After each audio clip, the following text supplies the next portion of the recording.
مزید ویڈیوز کے لیے ہمارے چینل ہاؤس آف اسلام کو سبسکرائب کرنا نہ بھولیے۔ شکریہ۔ ومن يضلله فلا هادي له وأشهد أن لا إله إلا الله وحده لا شريك له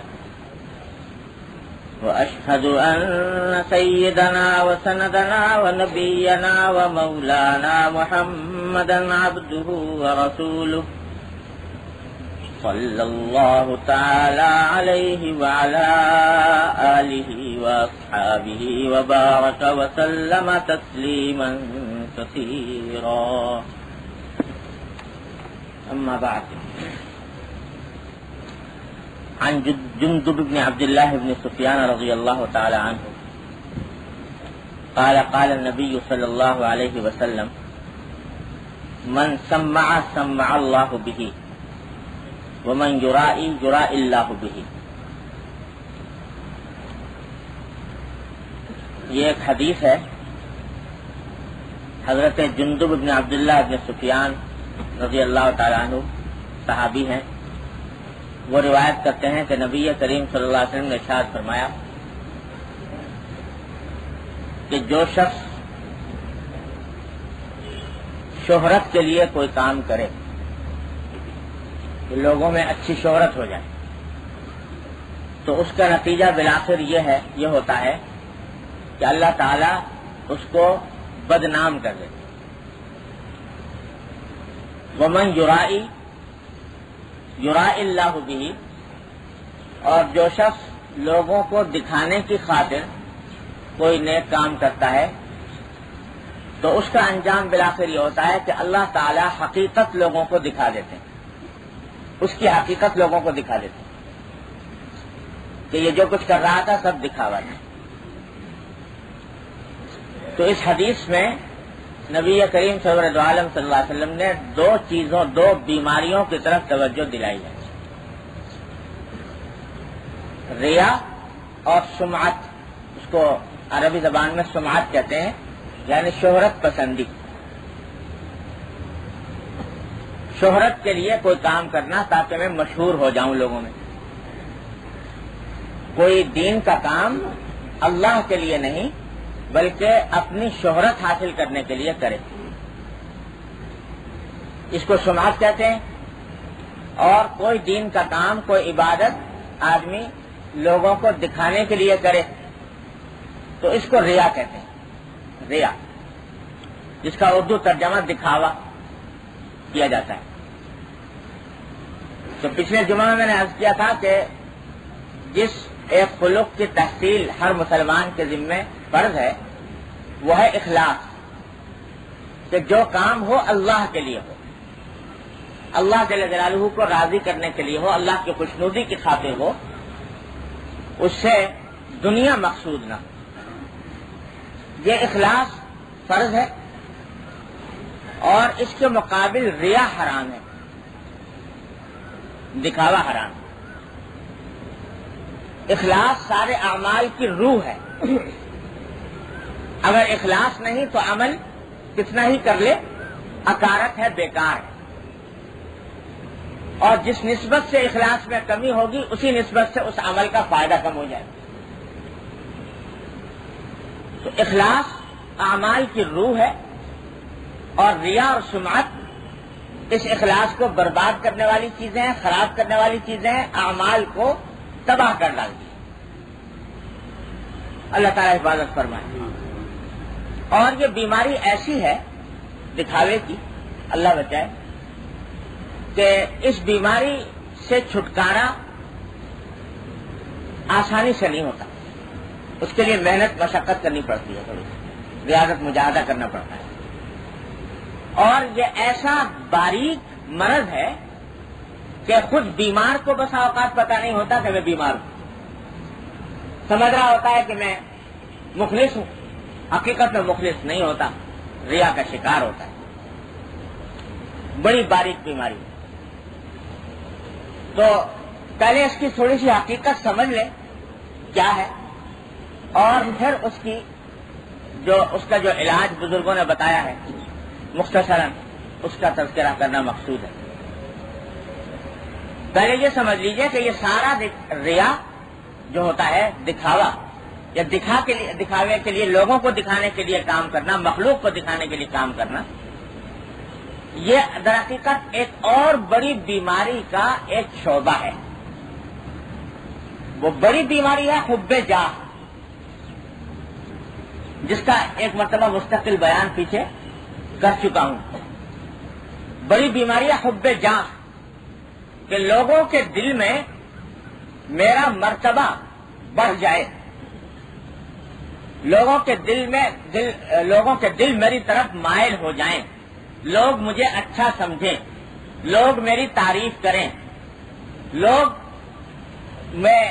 میرے بارے میں ہمیشہ اچھائی کے کلمات کہیں، اور لوگوں کے دلوں پر میرا ایسا تسلط ہو جائے کہ جو چاہوں ان سے کرا لوں.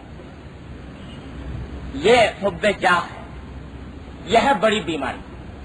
اسی کا ایک شعبہ ہے ریا. اور فرق دونوں میں یہ ہے کہ حب جاہ تو ایک کسی بھی طریقے سے ہو سکتا ہے. آدمی کوئی بھی ایسا کام کرے جس سے لوگوں کے دلوں میں اپنا مرتبہ اپنا درجہ بڑھانا مقصود ہو، لوگوں کے دلوں کو کھینچنا مقصود ہو اپنی طرف، اس کو حب جاہ کا کام کہیں گے. لیکن ریا اسی وقت کہلاتی ہے جب کوئی عبادت، جو چیز اصل میں عبادت تھی، اللہ کی بندگی کا کام تھا، اس عبادت کے کام کو کوئی آدمی انجام دے اس غرض سے تاکہ لوگوں کے دل میں میری وقت بڑھ جائے، تو یہ ریا. مثال سے اس کو سمجھیے کہ ایک شخص ہے، وہ یہ چاہتا ہے کہ میری شہرت بہت زیادہ ہو جائے لوگوں میں، اور اس شہرت کی غرض سے وہ روز اخبار میں ایک بیان چھپ پاتا ہے، اخبار میں ایک بیان روز دے رہا ہے، تاکہ بار بار ایک نام ذہن میں آتے آتے لوگوں کے دل میں وہ نام بیٹھ جائے اور اس کی شہرت میری ہو جائے. تو یہ عمل جو وہ بیان روز دے رہا ہے اخبار میں، اس غرض سے دے رہا ہے تاکہ میرا نام مشہور ہو جائے دنیا میں، یہ حب جاہ ہے، لیکن ریا نہیں ہے. کیونکہ جو کام وہ کر رہا ہے اخبار میں بیان دینا، یہ کوئی عبادت نہیں ہے، کوئی عبادت کا کام نہیں ہے. اس واسطے اس کو ریا نہیں کہیں گے، اس کو حب جاہ کہیں. حب جاہ میں داخل ہے لیکن ریا نہیں. ریا اس وقت ہوتی ہے جبکہ کوئی عبادت کا کام لوگوں کو دکھانے اور لوگوں کے دلوں میں اپنی وقت پیدا کرنے کے لیے کرے. نماز پڑھ رہا ہے لیکن نماز سے مقصود اللہ کو راضی کرنا نہیں ہے، لوگوں کے سامنے دکھانا ہے کہ میں بڑا عابد زاہد ہوں. صدقہ کر رہا ہے، پیسے خیرات کر رہا ہے، مقصود اللہ کو راضی کرنا نہیں ہے، مقصود یہ ہے کہ تاکہ لوگ مخلوق میری تعریف کریں. یہ ریا ہے. تو حب جاہ ایک عام چیز ہے، اسی کا ایک شعبہ ہے ریا. اور اس ریا کی بنیاد وہی حب جاہ ہے کہ مخلوق کی طرف نگاہ ہے، خالق کی طرف نہیں. اللہ جل جلالہ کی طرف نگاہ نہیں ہے. اللہ تبارک و تعالیٰ کی عظمت، اللہ تعالیٰ کا جلال، اللہ تبارک و تعالیٰ کی محبت، اللہ تبارک و تعالیٰ کا خیال، اللہ تعالیٰ کا دھیان، یہ مفقود ہے اور نگاہ اس مخلوق کی طرف لگی ہوئی ہے. تو اس کی وجہ سے دل میں یہ جذبات پیدا ہوتے ہیں کہ میں ان میں مقبول ہو جاؤں، میری شہرت ہو جائے، مجھے لوگ اچھا سمجھنے لگے. اسی کا حصہ ایک ریا. تو ریا اس وقت ہوتی ہے جب عبادت اس غرض سے کرے انسان کہ لوگ دیکھ کر مجھے عبادت گزار کہیں، نیک کہیں، متقی پرہیزگار کہیں، تب وہ ریا کہلاتا ہے. اب اس ریا کی درجے الگ الگ ہوتے ہیں آدمیوں کے لحاظ سے. اللہ بچائے، بعض درجے ایسے ہیں جو بہت آگے تک پہنچ جاتے ہیں، کفر و شرک تک پہنچ جاتے ہیں. بعض اس سے کم درجے ہیں، بعض اس سے کم درجے ہیں. مثلا سب سے بڑی ریا خطرناک وہ ہے ایمان کے اندر ریا، کہ دل میں ایمان نہیں ہے، والعیاذ باللہ دل میں ایمان نہیں ہے، لیکن لوگوں کو اپنے دنیاوی مقاصد حاصل کرنے کے لیے اپنے آپ کو مسلمان ظاہر کر رہا ہے. جس کو دوسرے الفاظ میں نفاق کہتے ہیں، منافقت۔ دل میں ایمان نہیں، حقیقت میں اللہ جل جلالہ کی توحید پر، نبی کریم صلی اللہ علیہ وسلم کی رسالت پر، آخرت کے اوپر ایمان نہیں، اعتقاد نہیں۔ لیکن اس خیال سے کہ اگر میں یہ بات کہوں گا کہ میرا ایمان نہیں ہے تو لوگ میرے ساتھ برا سلوک کریں گے، اور لوگوں کو اپنی طرف مائل کرنے کے لیے اپنا مسلمان ہونا ظاہر کرتا ہے، جیسے منافقین پورے ہوتے تھے حضور صلی اللہ علیہ وسلم کے زمانے میں۔ یہ نفاق، اور یہ بھی ریا ہے۔ ریا کی اعلیٰ ترین قسم جو ہے، سب سے خطرناک، وہ یہ نفاق ہے۔ ایمان میں ریا، لا الہ الا اللہ محمد رسول اللہ پڑھ رہا ہے زبان سے، دل میں نہیں ہے، زبان سے پڑھ رہا ہے اس لیے تاکہ دنیاوی مقاصد حاصل کریں، اس واسطے یہ نفاق سب سے اعلیٰ درجہ ہے، سب سے بڑا خطرناک درجہ ہے۔ اللہ تعالیٰ ہر مسلمان کی اس سے حفاظت کرے۔ اور اس کے بارے میں قرآن کریم نے فرمایا ان المنافقین فی الدرک الاسفل من النار، منافقین جہنم کے سب سے نچلے طبقے میں ہوں، یعنی کافروں سے بھی آگے ان عذاب کے اندر منافقین ہے، کیونکہ دھوکہ بھی دے رہا ہے، کفر کافر بھی ہے اور دھوکہ بھی دے رہا ہے، اس لیے منافقت ہے، نفاق ہے، یہ سب سے بڑی خطرناک چیز۔ دوسرے درجے کی ریا ہوتی ہے جس کو کہتے ہیں فرائض کے اندر ریا، فرائض کی ادائیگی میں ریا، کہ ویسے نمازی نہیں ہے، نماز نہیں پڑھتا، لیکن کسی موقع کے اوپر لوگوں کے سامنے پھنس گیا اور وہاں پر اب کوئی چارہ نہیں، اگر نہ پڑھے تو اس وقت میں یہ خیال کریں گے لوگ بھی دیکھو بے نمازی آدمی ہے، تو اب لوگوں پر اپنے بے نمازی ہونے کو چھپانے کے لیے نماز میں شامل ہو، اس غرض سے شامل ہوا، یعنی اگر کہیں موقع لگ جائے بھاگنے کا تو بھاگنے سے پرہیز نہ کرے۔ ایک صورت تو یہ ہے کہ اس وقت چلو خیال آ گیا کہ چلو بھائی کم از کم ایک وقت کا فرض تو پڑھ ہی لوں، تو امید ہے انشاءاللہ ریا سے بچ جائے گا، لیکن دل میں یہ ہے کہ اگر کوئی بھاگنے کا راستہ مل جائے تو بڑا اچھا، لیکن ملا نہیں، اس واسطے زبردستی شامل ہو گیا۔ تو یہ ہے فرائض والی ریا، جو شرک اور نفاق کے بعد سب سے کفر کے درجے تک نہیں پہنچتا، لیکن اللہ بچائے صوفیہ کرام کیا تو شرک ہی ہے، اس واسطے کہ اب جو نماز پڑھ رہا ہے وہ اللہ کے لیے پڑھ نہیں رہا، اس مخلوق کے واسطے پڑھ رہا ہے کہ یہ مخلوق مجھے نمازی سمجھے، یہ فرائض کے لیے اللہ بچائے۔ ہوتے ہیں ایسے بھی لوگ ہوتے ہیں جو فرائض کرنے میں اس لیے کرتے ہیں، لیکن الحمدللہ جو آدمی نمازی ہوگا اور فرائض کو انجام دینے والا ہوگا، الحمدللہ انشاءاللہ وہ اس درجے کی ریا میں مبتلا نہیں ہوگا۔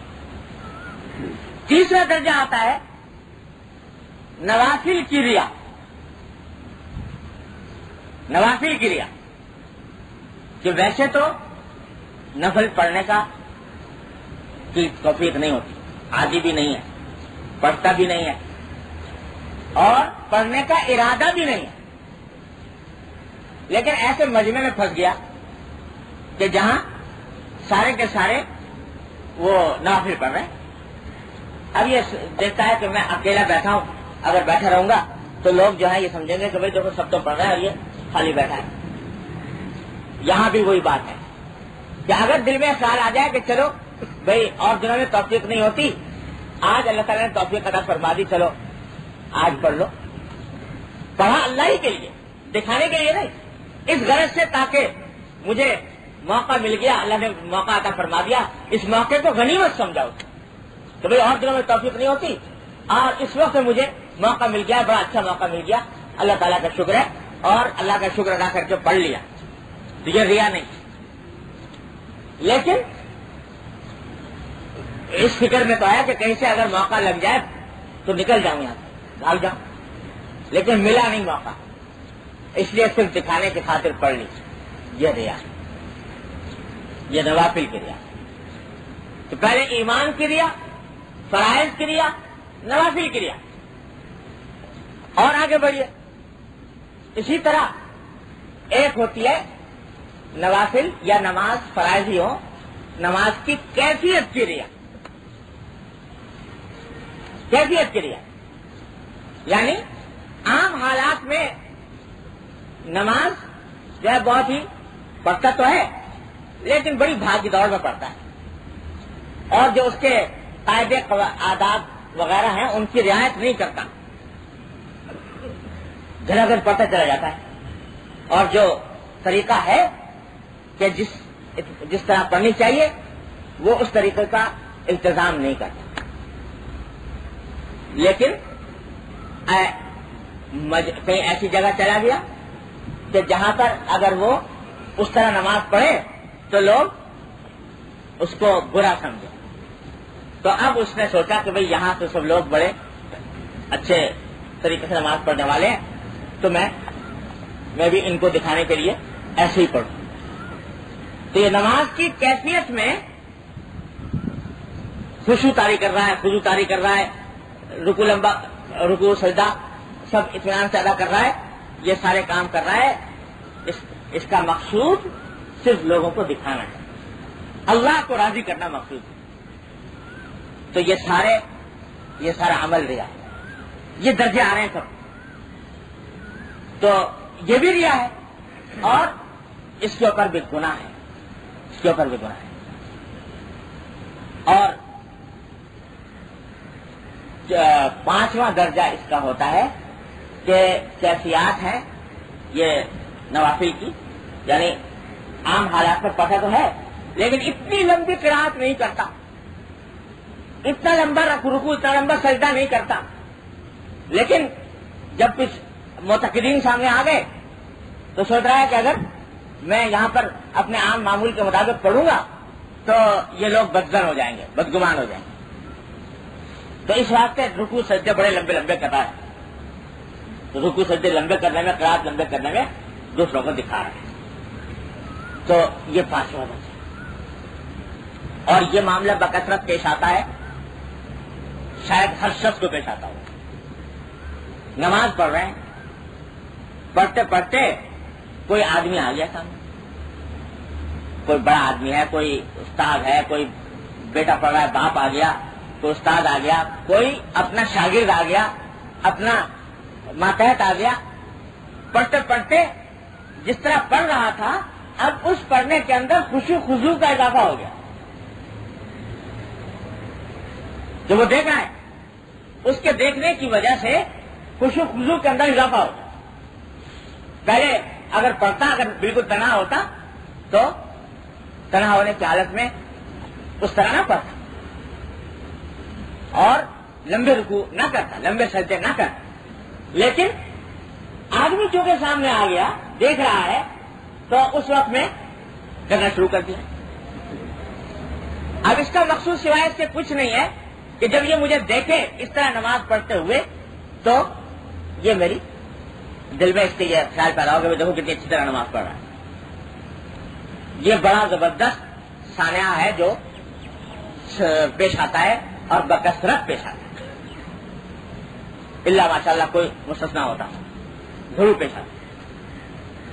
اس کے بارے میں یہ بڑا نازک مرحلہ ہے، ایسے میں کیا کریں؟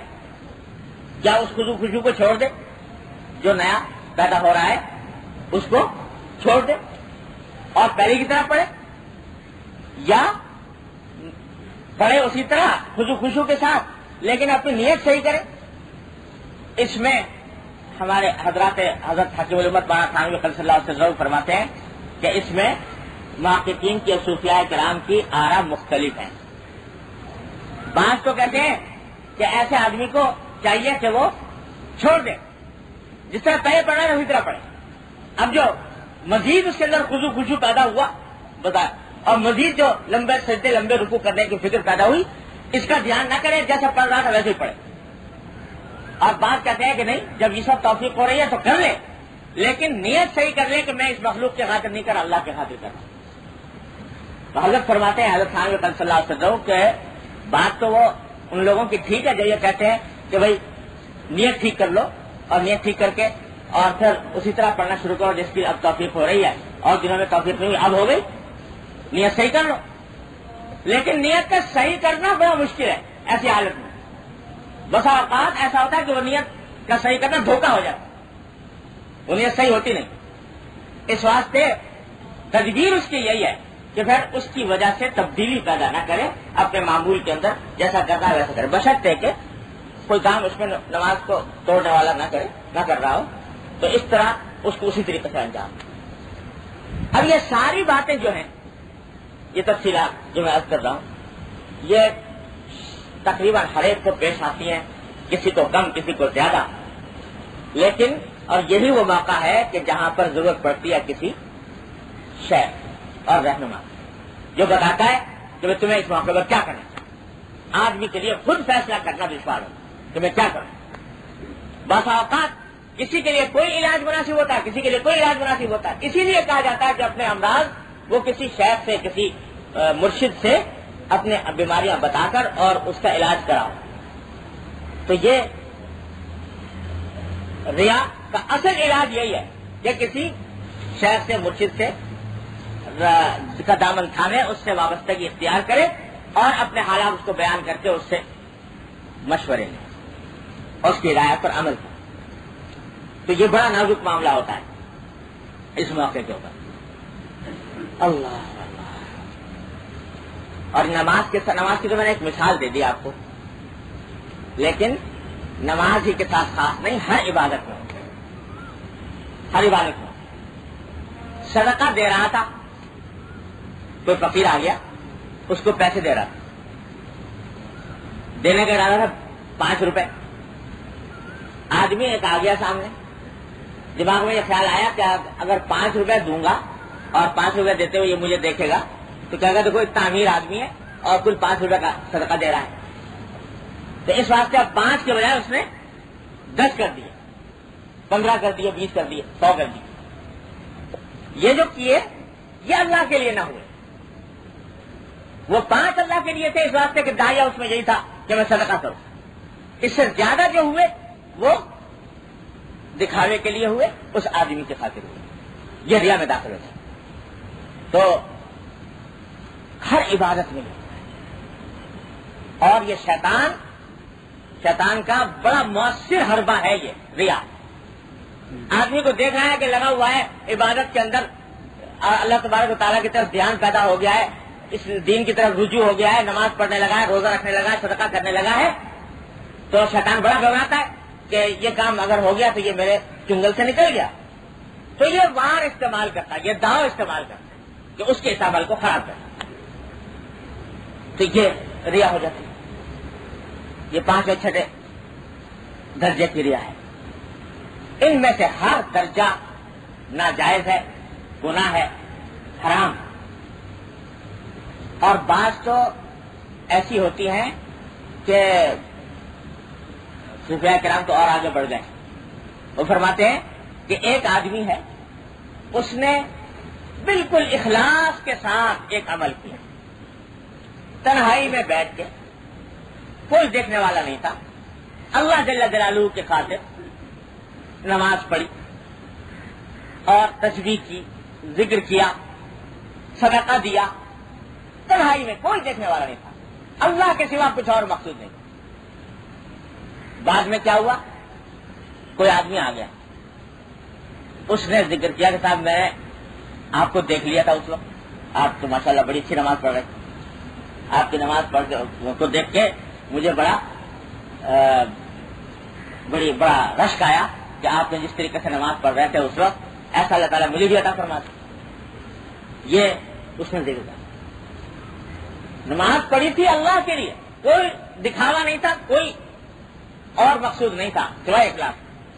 آدمی نے آ کے تعریف کر دی، اب اس تعریف سے بیٹھا خوش ہو رہا ہے کہ بھائی واہ، اس آدمی نے بڑی اچھی بات کہی. اب اس کو سوچ رہا ہے کہ اس نے یہ بات کہی اور یہ بات کہہ کر میری تعریف کی، میرا کمال اس کے سامنے آیا. اس تعریفی جملے کو بیٹھا ہوا سوچ رہا ہے اور اس سے مزے لے رہا ہے. تو یہ سوچنا، یہ مزے لینا، یہ فرماتے ہیں صوفیاء کرام کہ یہ بھی ریا کا خفی درجہ ہے. ادنا درجہ ریا کے اندر یہ بھی داخل ہے. اور اس کا نتیجہ یہ ہوتا ہے کہ جب اس کو مزہ آیا نا، ایک شخص نے آ کے تعریف کی، اس میں لطف آیا، اس میں مزہ آیا، تو اب اس مزے کو جب وہ آگے بڑھائے گا، سوچے گا، مزہ لے گا، تو اس مزے کی عادت پڑ جائے گی رفتہ رفتہ. اب آئندہ اس مزے کے خاطر بھی کام کرے گا. تو یہ ریا فرماتے ہیں کہ یہ ریا کا خفی درجہ ہے جو جس سے بڑا بڑا خفی وار ہوتا ہے. ریا بذات خود خوش ہونا اپنے کسی عمل کے اوپر. اب یہ حدیث اس میں بھی شاید آ جائے گی کہ حضور اقدس نبی کریم صلی اللہ علیہ وسلم سے ایک صحابی نے پوچھا کہ یا رسول اللہ، بعض اوقات ہم عمل کرتے ہیں اور جب عمل تو کیا تھا اللہ کے لیے، لیکن بعد میں کسی نے اس عمل کی تعریف کر دی کہ بھئی آپ نے بڑا اچھا کام کیا، تو اس سے فی نفسی دل خوش ہوتا ہے. تو حضرت صلی اللہ علیہ وسلم نے فرمایا کہ دل کا عاجل بشری المؤمن، یہ جو کسی نے آ کے تعریف کر دی، کیا تھا اللہ کے لیے کام، محرک اللہ تبارک و تعالیٰ کی رضا جوئی تھی اور کچھ مقصود نہیں تھا، داعیہ وہی تھا، تو بعد میں آ کے کسی نے تعریف کر دی، تو یہ تعریف جو ہے یہ مومن کو اللہ تعالیٰ دنیا ہی کے اندر خوشخبری دے دیتے ہیں اپنے بندوں کے زبان پر کہ تمہارا یہ عمل اللہ کے یہاں مقبول ہے. تو اس سے ڈرنے کی بات نہیں، یعنی یہ کوئی ریا میں داخل نہیں. لیکن یہ اس وقت ہے جب کہ آدمی جب یہ کوئی تعریف کر رہا ہو تو اس تعریف کے اوپر دل میں فوراً یہ کہے کہ اللہ تبارک و تعالیٰ کا شکر ہے کہ اللہ تبارک و تعالیٰ نے میرا اچھا حال اس کے سامنے ظاہر کیا، اللہ تعالیٰ کا کرم. ورنہ اگر میری حقیقت واضح ہو جاتی، میرا باطن اس کے اوپر ظاہر ہو جاتا، میرے عجوب اس پر کھل جاتے، تو یہ تعریف تو کیا میرے اوپر لعنت بھیجتا، مجھ سے نفرت کرتا. یہ دل میں خیال لائے اور اللہ تبارک و تعالیٰ کا شکر ادا کرے کہ اس نے میرے اچھے حال اس کے اوپر ظاہر کیا. یہ شکر ادا کر لیا تو انشاءاللہ وہ اس بات سے بچ جائے گا. لیکن اب بیٹھا ہوا سوچ رہا ہے، مزے لے رہا ہے، یہ ہے خطرناک بات جو آگے چل کر انسان کو ریا میں مبتلا کر سکتی. اس لیے اس کو کہا کہ یہ ریا خفی کا اشارہ ہے. اس سے آپ نے دیکھا ہوگا کہ یہ ایسی بلا ہے کہ کسی بھی وقت انسان کو تباہ کر سکتی. ہمارے حضرت اللہ تعالیٰ ان کے درجات بلند فرمائے، حضرت خانوی صلی اللہ علیہ وسلم، اللہ تعالیٰ نے واقعہ اس دور میں ان کو حکیم الامہ بنا کر بھیجا. ایسے ایسے باتیں بیان فرمائی ہیں کہ بس اللہ تبارک و تعالیٰ نے ان کی الفاظ فرمودہ باتیں فرماتے ہیں کہ دیکھو یہ ہوتا ہے کہ اکثر و بیشتر ہم اور آپ اپنے آپ کو بڑا حقیر فقیر ناکارہ ناچیز کہتے رہتے ہیں. بھائی میں تو بڑا گنہگار آدمی ہوں، میں تو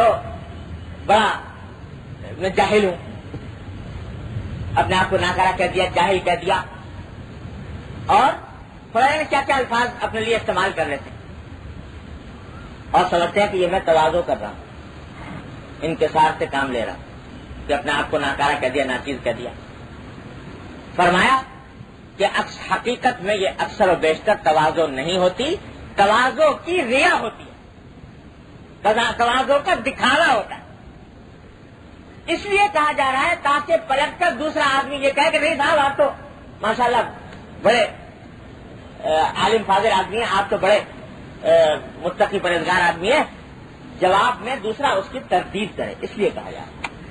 اور علامت اس کی یہ ہے کہ آپ نے کہا کہ جناب بھائی میں تو بڑا گنہگار ہوں اور بڑا جاہل ہوں، تو دوسرے کا بے شک اگر دوسرا اس کی تائید کرتے تصدیق کرتے کہ ہاں واقعی آپ بڑے جاہل ہیں، بڑے ناکارہ ہیں، تو اس وقت دیکھو کیا حال بنتا ہے. تو اس وقت دل پر کیا گزرے گی، گرانی ہوگی کہ نہیں ہوگی. اور یہ گرانی جو ہو رہی ہے اس کے معنی یہ کہ سچے دل سے نہیں کہا تھا کہ آپ کو جاہل ناکارہ گنہگار، تو اس کے معنی یہ کہ تواضع کا دکھاوا کر رہا تھا، تواضع کی ریا کر رہا تھا. تو یہ باتیں اسی وقت سمجھ میں آتی ہے جب کسی اللہ والے کی صحبت انسان نے اٹھائی. وہ بتاتا ہے ارے بھائی ناکارہ ناچیز کہنے سے کچھ نہیں ہوتا. تواضع کی حقیقت یہ ہے کہ انسان اپنے آپ کو فنا کرے, انسان اپنے آپ کو کچھ نہ سمجھے, اپنے اندر کسی فضیلت کا اعتقاد اس کو نہ ہو. یہ ہے تواضع. زبان سے کچھ کہے یا نہ کہے, زبان سے کچھ کہے یا نہ کہے. ایک بزرگ کا قصہ میں نے اپنے والد ہماری صلی اللہ علیہ وسلم سے سنا کہ ایک بزرگ تھے تو ان کے پاس مجلس میں لوگ آتے تھے, جیسا ہوا کرتا ہے, تو آ کر لوگ جو ہے وہ بڑی تعریف کیا کرتے, بھائی آپ نے آج بڑا اچھا بات کہا, آپ نے بڑی اچھی بات کہی, آپ کی بڑی فلاں بات بہت اچھی ہے وغیرہ, مختلف قسم کی تعریفیں کرتے. جب بھی کوئی تعریف کرتا وہ بڑے مسرت کا اظہار کرتے, بہت خوش ہوتے, بہت خوش ہوتے, خوشی لگاتے. تو مریدین میں سے کسی نے کہا کہ حضرت یہ آپ کا عجیب معاملہ, ہم نے دیکھا جب بھی کوئی تعریف کرتا ہے تو آپ اس کے اوپر خوشی کا بہت اظہار کرتے ہیں, تو جس سے لگتا ہے کہ آپ کو اپنی تعریف بہت پسند آتی. تو انہوں نے مرید تھا چونکہ, تو اس لیے بعد میں کہا کہ بھائی بات اصل میں یہ ہے کہ جب کوئی تعریف کرتا ہے تو میں یہ جو ہنستا ہوں یہ حقیقت میں خوشی کی وجہ سے نہیں ہنستا, یعنی اس بات کی تعریف پسندی کی خوشی کی وجہ سے نہیں ہنستا. ہنستا اس بات پہ ہوں کہ اللہ تو بھی کتنا کریم ہے کہ مجھ جیسے آدمی کے لیے اس کے دل میں کیسا گمان پیدا کر, یعنی اس اللہ تبارک و تعالیٰ کی کرم, اللہ تبارک و تعالیٰ کی انعام احسان اور اس ذرے بے مقدار کی قدر افزائی کے اوپر مجھے ہنسی آتی ہے اور خوشی ہوتی ہے کہ اللہ تو کیسا کریم ہے کہ اتنا مجھ جیسا نہ کر آدمی اور اس کے لیے دل میں یہ خیال پیدا کر. اب دیکھو ظاہری اعتبار سے نہ ناچیز کہا, نہ ناکارہ کہا, نہ اس کی تردید کی, نہ اس کا یہ کہا کہ تم غلط کہہ رہے ہو, میں تو کچھ بھی نہیں ہے, ظاہر میں کچھ نہیں کہا, لیکن دل میں یہ احساس ہے کہ اللہ تبارک و تعالیٰ نے اس کے دل میں میری قدر و منزل ڈال دی, یہ اس کا کرم, اس کے نتیجے میں خوشی کا اظہار ہو رہا ہے. تو الفاظ سے کچھ نہیں ہوتا ہے, دل میں ہوتی بات. اگر دل میں ہے بات تو ٹھیک ہے, اگر دل میں نہیں ہے تو حقیر کہہ لو, فقیر کہہ لو, ناکارہ کہہ لو, ناچیز کہہ لو, جو چاہتا ہے, اس سے کچھ نہیں. تو خلاصہ یہ کہ یہ ریا ایسی بیماری ہے کہ جس کے شعبے بے شمار ہیں, جس کی جزیات بے شمار ہیں, پہچاننا بھی بسا اوقات مشکل ہو جاتا ہے, اور ہے اتنی خطرناک کہ حضور اقدس نبی کریم صلی اللہ علیہ وسلم نے ارشاد فرمایا کہ من صلی یرائی فقد اشرک باللہ, جو شخص دکھاوے کی خاطر نماز پڑھے اس نے گویا اللہ کے ساتھ شریک ٹھہرایا مخلوق کو, اللہ کے ساتھ مخلوق کو شریک ٹھہرایا. شریک کیوں؟ اس واسطے کہ راضی کرنا حق تھا اللہ کا کہ اس کو راضی کیا جائے, اور اس کام کے اندر تم نے مخلوق کو شریک کر لیا کہ یہ راضی ہو جائے وہ راضی ہو جائے, تو اس لیے اس نے شرک کیا. ومن صام یرائی فقد اشرک باللہ, جو روزہ رکھے ریا کے خاطر وہ اس نے شرک کیا اللہ تبارک و تعالیٰ. تو بھائی بیماری تو اتنی خطرناک جو شرک کی سرحدوں سے اس کی سرحد مل رہی ہے, اتنے خطرناک, عام اتنی کہ قدم قدم پر اس کے شائبے پیدا ہوتے ہیں, اتنی عام. تو اس سے بچنے کی فکر, کیا علاج ہو سکتا ہے؟ تو اگر سے بنیادی علاج جیسا میں نے عرض کیا یہ ہے کہ کسی اللہ والے سے تعلق قائم کرے اور اس سے ہدایات حاصل کرے. لیکن ویسے جو حقیقت ہے علاج کی, جیسا کہ بزرگوں نے بیان فرمایا کہ اس ساری بیماری کی جڑ ہے اللہ جل جلالہ کی محبت و عظمت کا کم. جب اللہ جل جلالہ کی محبت و عظمت اس درجہ نہیں ہوتی جس درجہ مطلوب ہے, تو پھر انسان مخلوق کی طرف نگاہ کی جاتی ہے, ہر کام کے اندر مخلوق کو دیکھتا ہے کہ یہ کس بات سے راضی ہو رہی, کس بات سے خوش ہو رہی. اور جس کی نگاہ اللہ جل جلالہ کی محبت عظمت پر ہو, اللہ جل جلالہ کے ساتھ محبت ہو, تو پھر مخلوق کیا چیز ہے؟ مخلوق تو اس کے آگے بے حقیقت ہے, کوئی مخلوق کی طرف التفات ہی اس کو نہیں ہوتا جس کو اللہ تبارک و تعالیٰ. تو اصل اس کا علاج ہے اللہ تبارک و تعالیٰ کی محبت اور عظمت کا دل میں پیدا کرنا. اللہ کی محبت اور عظمت دل میں پیدا ہوگی، جتنی پیدا ہوگی اتنا ہی ریا سے انشاءاللہ بہت ہوگا. اس کی یوں مثال سمجھو کہ ایک بادشاہ کا دربار ہے اور بادشاہ نے آپ کو کسی کام کے لیے بلایا دربار میں، اور آپ اس کے سامنے جا کر کھڑے ہوئے. اب جناب کھڑے اس شان سے ہیں کہ کھڑے تو ہیں اس کے سامنے، لیکن نہ نگاہ اس بادشاہ کی طرف ہے، نہ دھیان اس بادشاہ کی بات کی طرف ہے. ایک غلام اس کا کھڑا ہوا ہے حبشی، اور اس کی طرف دیکھ رہے ہو، اس کی بات سن رہے ہو، اس کی طرف دھیان ہے. بادشاہ بات کرنا چاہتا ہے تو اس سے بات بھی نہیں کرتا. تو بتاؤ کتنی زبردست توہین ہے بادشاہ. یہ وہی کر سکتا ہے جس کے دل میں بادشاہ کی وقت نہ. اگر بادشاہ کی ذرا بھی وقت ہے تو بادشاہ کی موجودگی میں دوسروں کی طرف دھیان ہی نہیں جا سکتا، دھیان نہیں جا سکتا. اللہ جل جلالہ کی محبت اور عظمت اگر دل میں ہو تو مخلوق کی طرف دھیان کیوں جائے، مخلوق کا خیال کیوں آئے کہ یہ پسند کر رہی ہے کہ نہیں کر رہی. ارے جس کے لیے کر رہے ہو وہ پسند کر لے، اس کے بارگاہ میں پیش کرنے کے لائق ہو جائے تو ہے بات. مخلوق پسند کرے نہ کرے کوئی اس کی حقیقت نہیں. یہ بات جب دل میں پیدا ہو جاتی ہے تو پھر ریا ختم ہو جاتی ہے، حب جاہ ختم ہو جاتی ہے. یہ ساری باتیں پیدا ہوتی ہیں اللہ تبارک و تعالیٰ کی محبت و عظمت کی کمی. اللہ تبارک و تعالیٰ کی رحمت سے وہ محبت و عظمت ہمیں عطا فرما دے تو پھر ساری بیماریوں کا علاج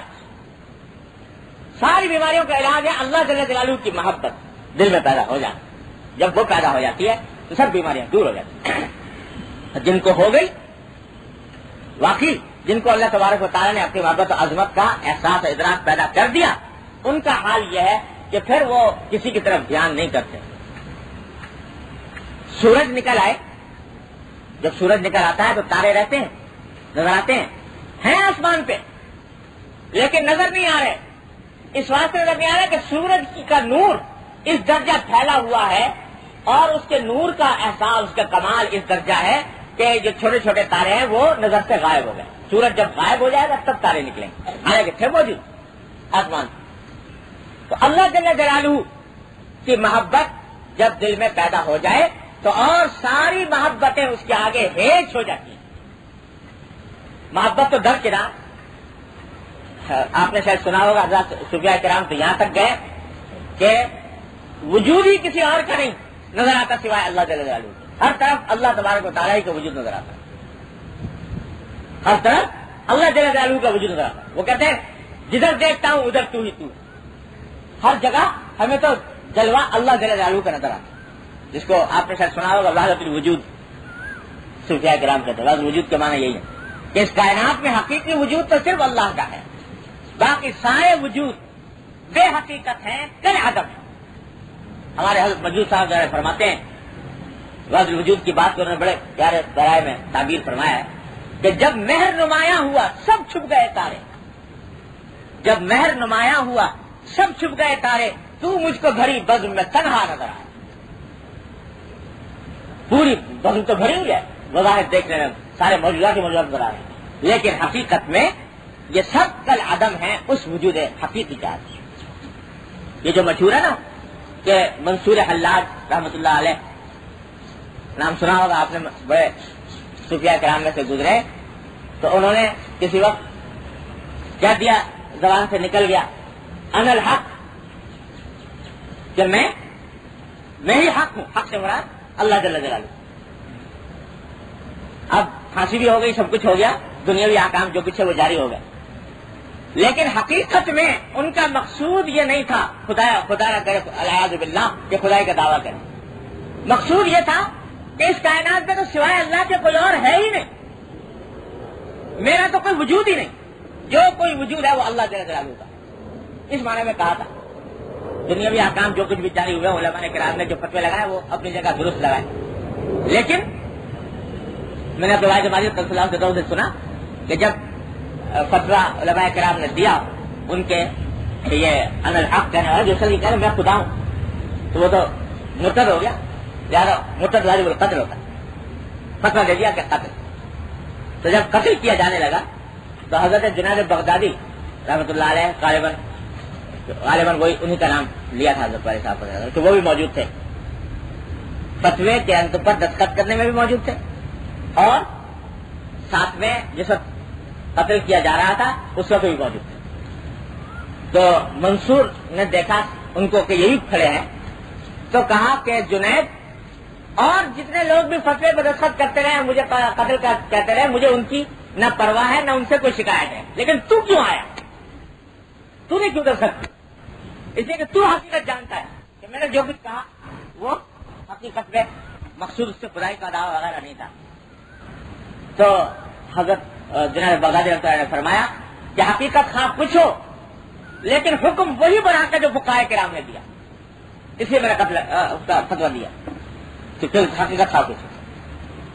تو ان الحق کہنے کا منشا در حقیقت یہ تھا کہ اللہ تعالیٰ نے اس کے دل میں یہ ایک اتنا زبردست احساس پیدا کر دیا کہ اس کائنات میں کوئی وجود ہے ہی نہیں سوائے اللہ تبارک و تعالیٰ کے، میں بھی کچھ نہیں، تو بھی کچھ نہیں، وہ بھی کچھ نہیں، اللہ ہی ہے جو کچھ ہے، یہ دل میں خیال پیدا کر، اس کی بنا پر کیا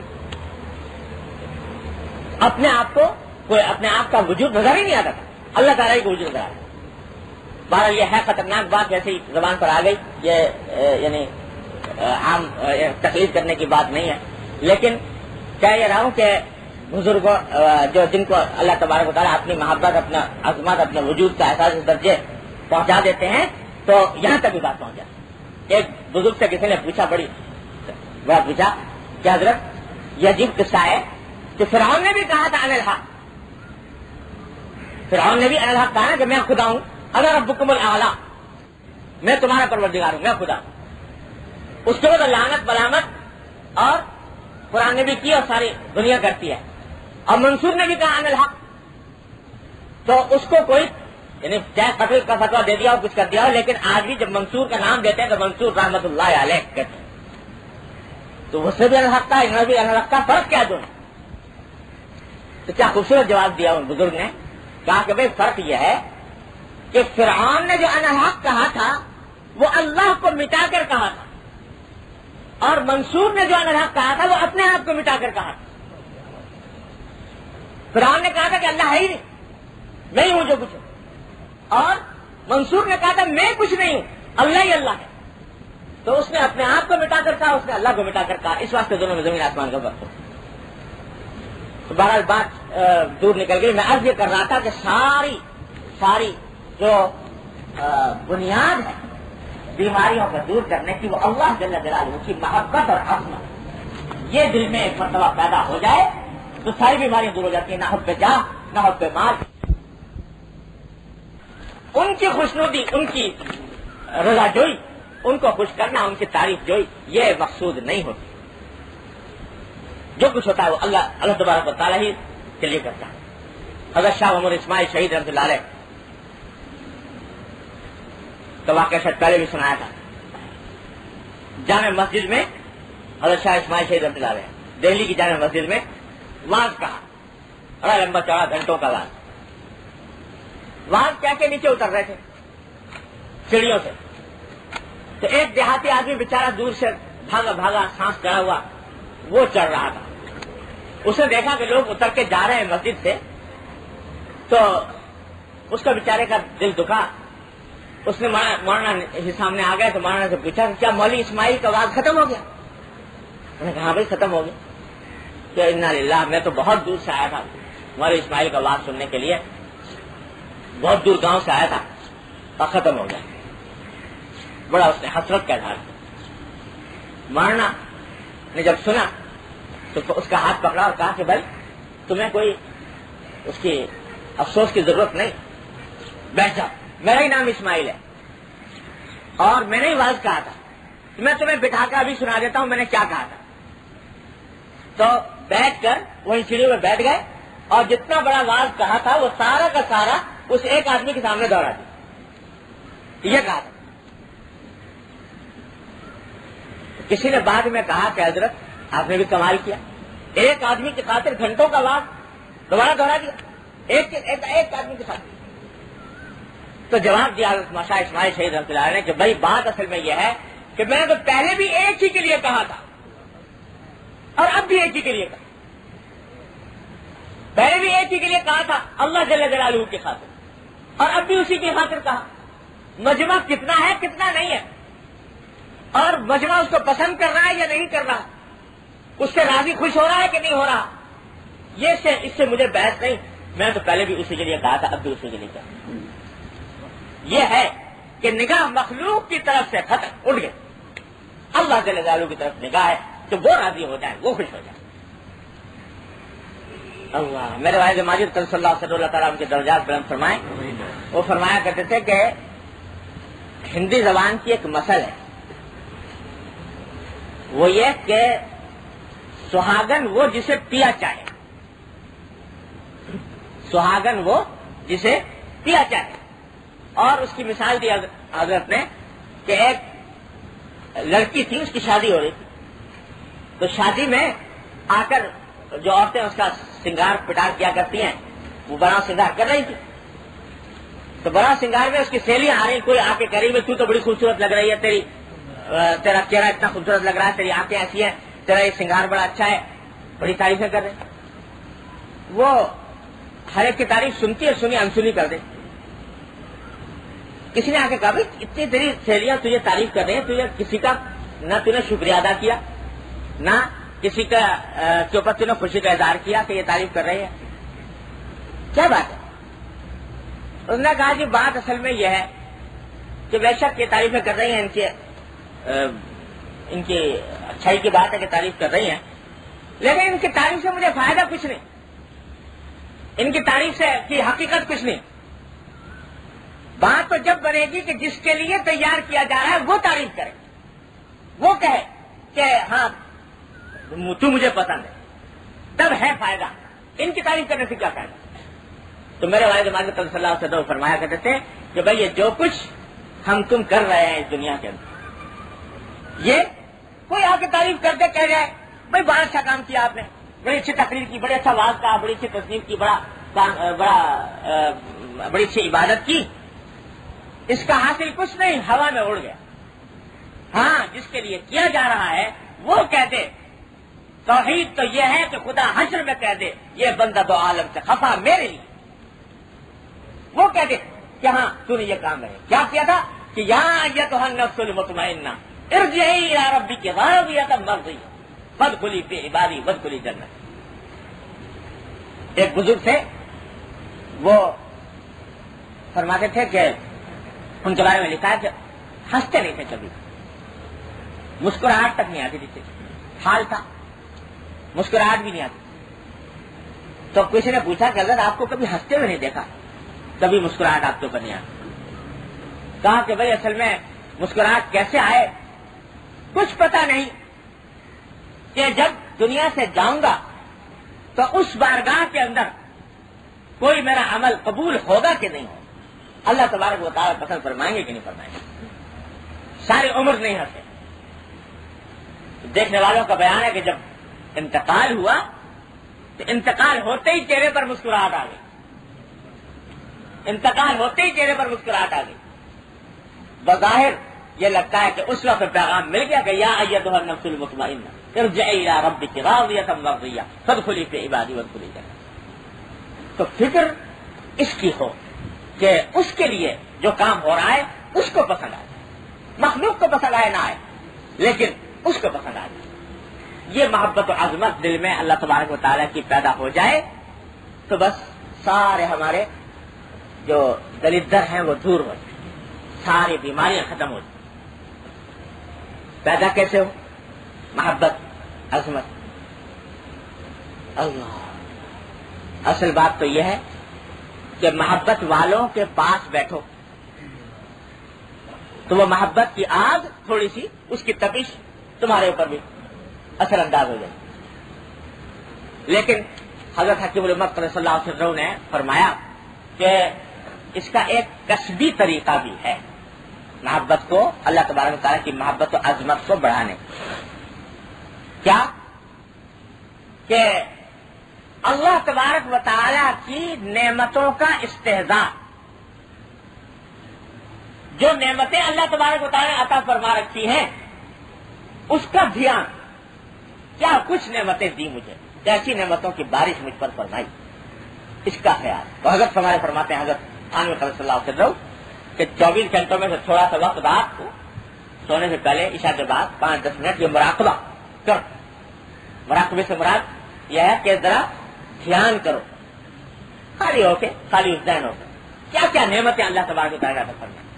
یہ آنکھ دی ہوئی ہے کتنی بڑی نعمت، یہ کان دیے ہوئے ہیں کتنی بڑی نعمت، یہ زبان دی ہوئی ہے کتنی بڑی نعمت، صحت عطا فرمائی ہوئی ہے کتنی بڑی نعمت، گھر عطا فرمایا ہوا ہے کتنی بڑی نعمت، اولاد عطا فرمائی۔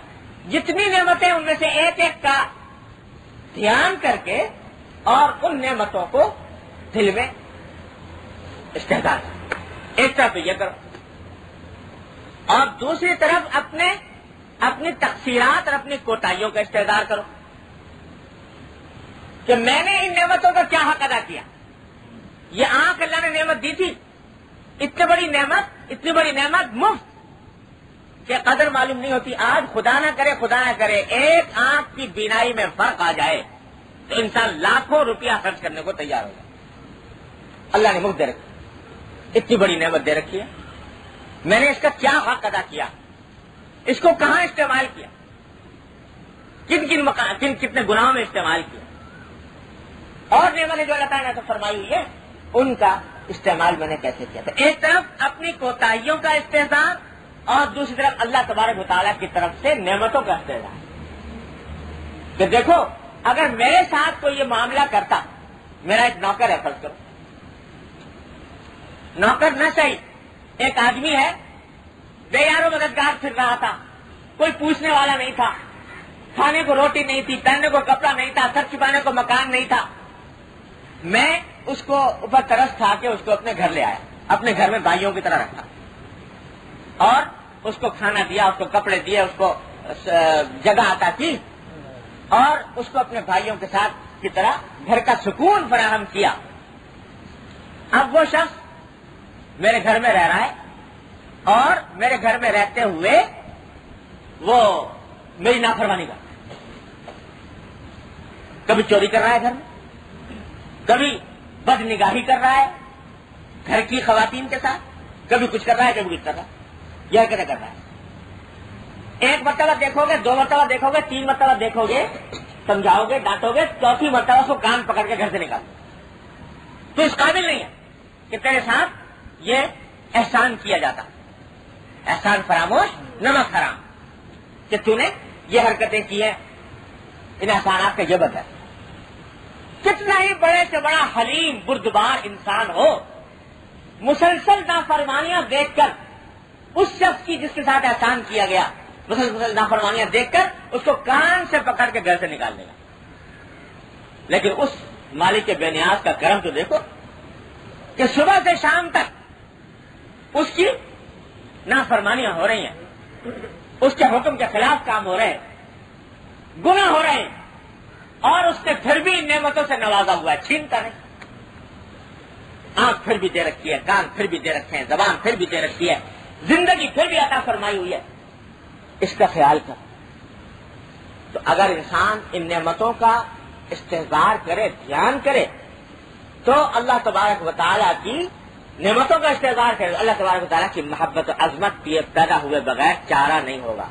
چند دن کر کے دیکھو یہ ہوگا۔ حضرت فرماتے ہیں کہ یہ 40 دن کا یہ چلا کرو، روز بیٹھ کر یہ کام کرو، اللہ تبارک و تعالیٰ کی نعمتیں اپنی تقصیرات، اللہ تعالیٰ کی نعمتیں اپنی تقصیرات، اور پھر یہ کہ دیکھو جو منعم حقیقی ان تقصیرات کے باوجود ہمیں نواز رہا ہے، پردہ پوشی فرما رکھی ہے، کھولتے نہیں عیوب اور تیرے ایسے بے نیاز، تو وہ ذات کیا محبت کے لائق نہیں، عظمت کے لائق نہیں؟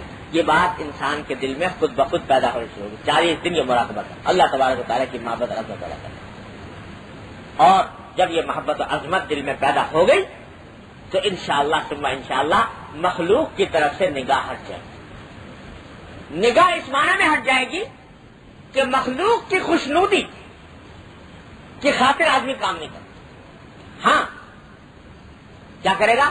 مخلوق سے پھر بھی معاملہ کرے گا.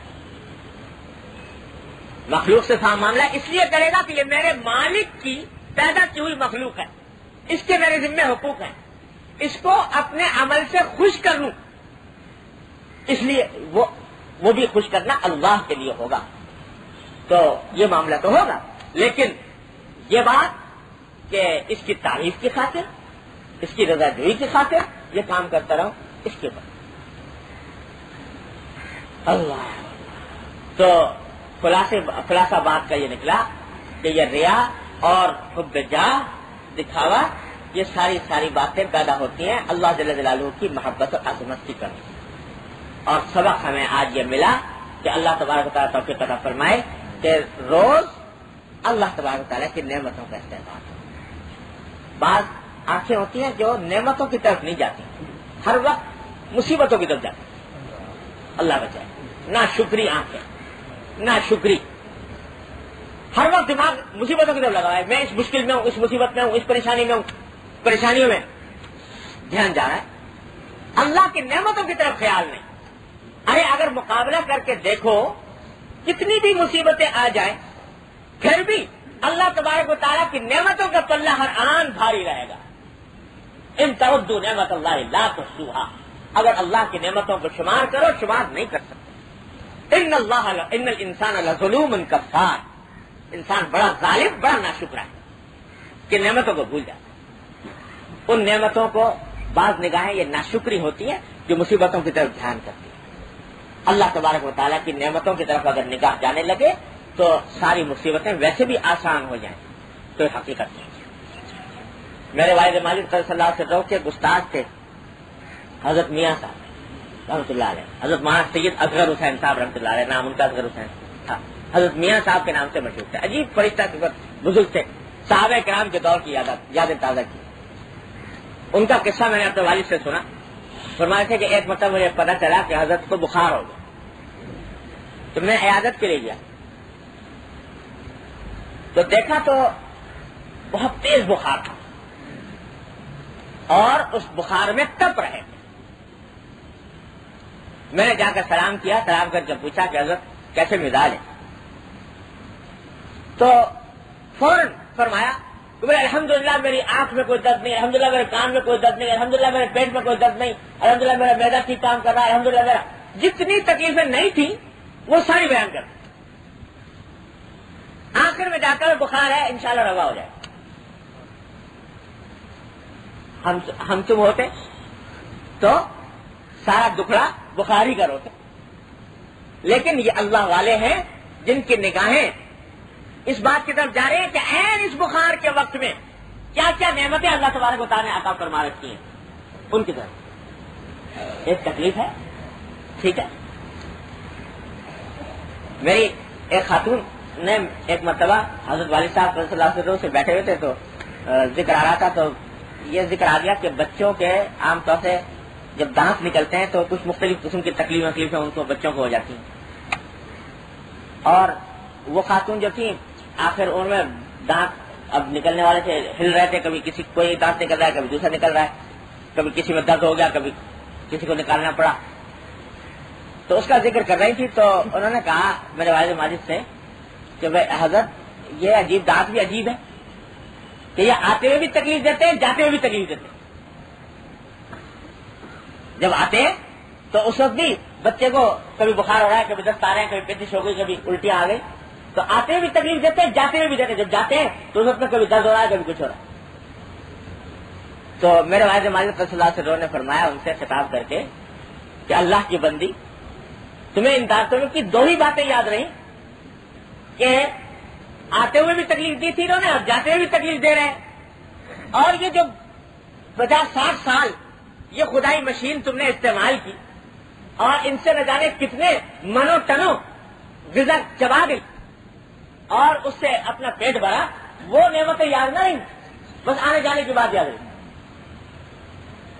تو یہ ہیں اللہ والے جن کی نگاہ اللہ تبارک و تعالیٰ کی نعمتوں کی طرف جاتی ہے. ہم جیسے آدمیوں کی نگاہ جو ہے وہ ہر وقت اپنے دکھڑے کی طرف جاتی ہے.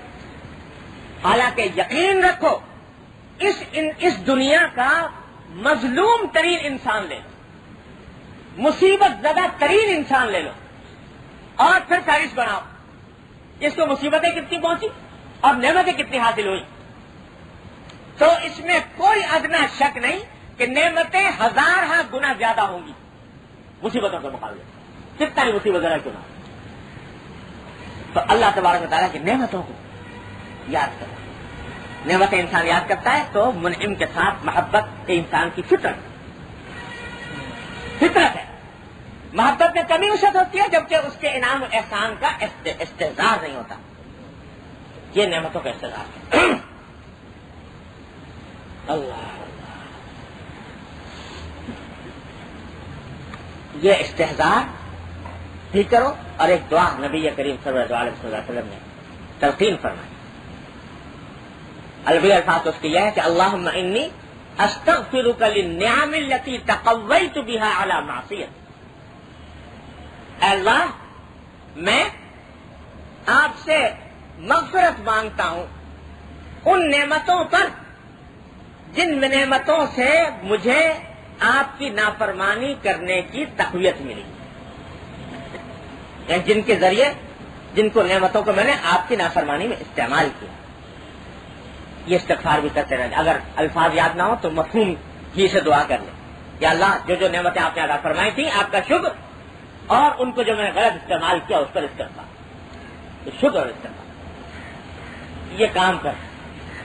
اور بار بار میں عرض کر چکا ہوں بھائی یہاں پر جو ہم لوگ بیٹھتے ہیں یہ کوئی رسمی وعظ تقریر ہے نہیں، یہ سب کچھ جو کچھ خطاب ہوتا ہے نا، سب سے پہلے میں آپ سے عرض کرتا ہوں کہ میرا خطاب اپنی ذات سے اور آپ حضرات سے ثانوی طور پر ہے، جو بیٹھتے ہیں تو اس لیے کہ تاکہ سب ایک کشتی کے سوار ہیں، بیمار لوگ ایک ساتھ بیٹھ جائیں، اپنی بیماری کا تذکرہ کر لیں اور بیماری کا علاج سوچ لیں تو اللہ تعالیٰ برکت عطا فرمائے۔ تو اس لیے اس کو محض سن کر ختم کرنے والی بات نہیں ہے کہ بس سن دیا ختم ہو گئی بات، معلوم ہو گئی ریا کی تعریف کیا ہوتی ہے، ریا کی حقیقت کیا ہوتی ہے، اس کی قسمیں کتنی ہوتی ہیں اور اس کا علاج کیا ہوتا ہے۔ ارے بھائی یہ کم کرنے کی بات ہے کہ وقت نکال کر مراقبہ کریں اللہ تبارک و تعالیٰ کی نعمتوں کے ذریعے انشاءاللہ محبت پیدا ہوگی، عظمت پیدا ہوگی، محبت عظمت پیدا ہوگی تو انشاءاللہ یہ بیماریاں زائل ہوں۔ یہ ایک علاج ہے، 100 علاجوں کا ایک علاج، باقی اور جزوی علاجات بھی ہیں انشاءاللہ عرض کروں گا، لیکن بنیادی علاج یہ ہے محبت و عظمت اللہ تبارک و تعالیٰ کی پیدا کرنے کی فکر، اللہ کی نعمتوں کے استحضار کے ذریعے، اور اہل اللہ اور جن کے دلوں میں اللہ کی محبت ہے ان کی صحبت، ان کے پاس اٹھنا بیٹھنا۔ اللہ تبارک و تعالیٰ اپنی رحمت سے مجھے آپ کو سب کو اس کی توفیق عطا فرمائے۔ وآخر دعوانا الحمدللہ، اللہم صلی علی محمد کما صلیت علی ابراہیم وعلی آل ابراہیم، اللہم صلی علی ربنا ظلمنا انفسنا وان لم تغفر لنا وترحمنا لنكونن من الخاسرین، ربنا ظلمنا انفسنا وان لم تغفر لنا وترحمنا لنكونن من الخاسرین۔ یا اللہ یا رحمان یا رحیم، اپنے فضل کرم اپنی رحمت سے ہمارے تمام گناہوں کو معاف فرما، یا اللہ سارے گناہوں کو معاف فرما، یا اللہ خفیہ علانیہ چھوٹے بڑے ہر قسم کے گناہوں کو معاف فرما۔ بسم اللہ الرحمن الرحیم۔ سامعین السلام علیکم ورحمۃ اللہ وبرکاتہ۔ یہ سی ڈی آپ کی خدمت میں شعبہ دارالاشاعت کراچی کی جانب سے پیش کی جا رہی ہے۔ ملنے کا پتہ دارالاشاعت اردو بازار کراچی پاکستان، ای میل اشاعت@dgcom.net.pk۔